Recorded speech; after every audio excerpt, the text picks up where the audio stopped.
Hi guys. So on 29th of January this year, I gave a talk to the Rotary Club of Kampala Alibad. For those of you who are not aware, I'm also a Rotarian with Saturday Rotary Club of Saturday Ijas. But by the way, if I even go very far, that talk was attended by over 200 people. Like guys, I'm so favored. I'm so blessed. Like I know 200 is not a big number for some people, but like for me, that was that was super exciting because sometimes it's not easy to give a talk to people and they turn up, especially when you're talking about sleep. Unless you're telling me people love sleep, like me. Anyway, let me talk about the talk. Uh, One, a lot of people wanted to know what mindful sleep is. So, ideally, everyone sleeps unless you're not okay or unless you're dealing with a health challenge. Everyone should be able to sleep. Close your eyes, go to bed, go through the different phases of sleep alpha, beta, theta, and then wake up and get into there's also that deep sleep and then wake up eventually. Yeah. So ideally, everyone should be able to sleep. But even if you're not able to sleep, this is a very good conversation to be part of. So basically, mindful sleep is the idea of being intentional about your rest and rejuvenation process. Let's start with the whys, yeah? So, why is mindful sleep important? One, sleep is good for your body. You'll be able to repair your cells when you sleep, repair your body, repair your organs, your muscles, your tissue. So, that's one. The second thing is we know that sleep enables you to recharge. We are like phones or phone batteries. When we get used up, our body needs to recharge. And other than food and water and air, one of the best ways for the body to recharge is when we sleep. So that's also another thing. Like sleep is good for us to recharge and be able to get back energy that we can use for other activities. Another reason is emotional regulation. Sleep helps us to regulate emotions and also regulate our hormones. Some studies have also gone ahead to suggest that good sleep can extend your lifespan. Yeah, that's true. So sleep also helps to extend your lifespan. I'm very sure if you spent even 5 days without sleeping, you'd probably be on the verge of death. So sleep is really, really important. However, one of the reasons that I wanted to talk about for why we need to be mindful of sleep is because sleep is the gateway between your conscious mind and your subconscious mind, yeah. And it's in sleep that we manifest everything that we desire. Even the life that we are living is manifested every time we sleep.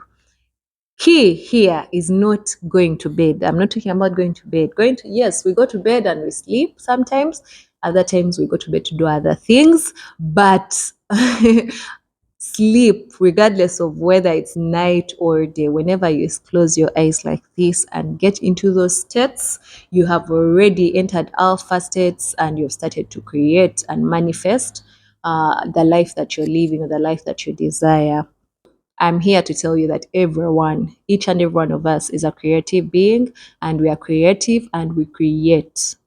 So we are basically artists. Besides, we are created in the image of the greatest artist of all time. So we are constantly in creation mode.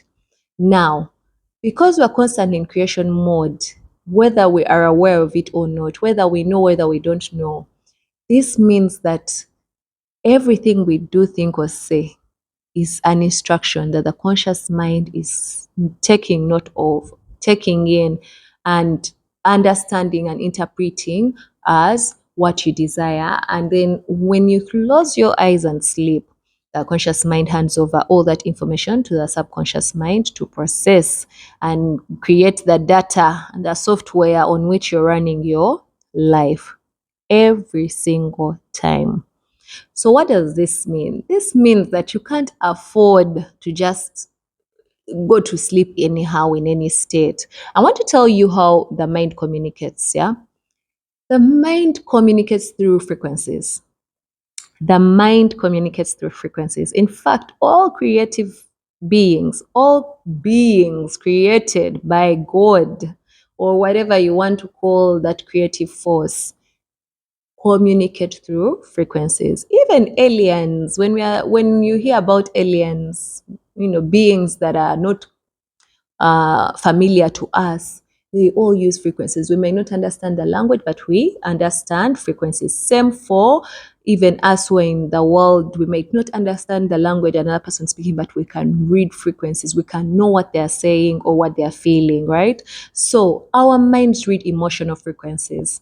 Now, because our minds read emotional frequencies, every time you sleep in a certain state of emotion, a certain emotional state, that is the what the mind is going to interpret as what you desire. So for instance, if you sleep in a state of joy, the mind is interpreting an emotional frequency of joy and processing it as part of your data. Now, if you sleep in a state of worry, fear, anger, whatever other undesirable, limiting emotion that you might think of, that is also what the mind is processing and saying, oh, this is what their feelings, what they want. Because for it, it's like a computer. It doesn't know if you're joking, it doesn't know if you're young or old. All the mind does is it just interprets the information that you are giving it. No one else, through your words, through your actions, through your thoughts. So, in short, you need to be mindful of your words, thoughts, and actions throughout the day, but mostly the hours just before you sleep, or what state you are sleeping in. At least if you start that practice, you might be able to create a better life for yourself. Do not allow yourself to sleep angry. Do not allow yourself to sleep in states that you do not desire. Think about the state you're in before you sleep. Be mindful of the state you're in before you sleep. Make sure that that state you're in which you're going to sleep, is a state that you truly desire. Yeah. If you've read even the book by Neville Goddard, Feeling is Secret, you will get to learn more about why it's important to sleep only in a state of emotion that you desire. Only. Now, how do you do this? Like I told you, be mindful. Number one. Number two, you can use guided meditations, affirmations, hypnosis if you're not able to do it on your own for the first time. But also think about the feeling that you want to sleep in. For instance, if you're feeling overwhelmed by something or stressed or angry, think about the exact opposite emotion of that emotion that you're feeling. And so if, let's say, I'm angry, what's the opposite of the emotion of anger? Maybe peace. I don't even know what the opposite of anger is. I want to feel happy. Yeah, happy, finally. So try to put your attention on what makes you happy and then sleep in that state. Personally, I do not go to bed angry. I do not allow myself to sleep stressed. I do not allow myself to sleep in a state that I do not desire. If it means staying awake until I get back into a state that's desirable, I will do that. But also, I use a lot of guided affirmations to go to bed so that I can always be in that state where I'm creating a life that I truly, truly desire. Yeah, there were questions that came through, but if you have any questions about mindful sleep, please send them through. I'll answer. Oh, all right, guys. I hope I've covered that entire topic the way we did. Yeah, please go and try to be mindful of your sleep. And let's continue to make authentic living a lifestyle. Bye.